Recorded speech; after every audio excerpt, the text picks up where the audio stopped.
ناطنزود كاع شحال ذ السنين يا صرح اني ماني مخطوب زواج ورنمال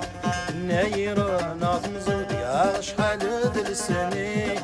يا صرح اني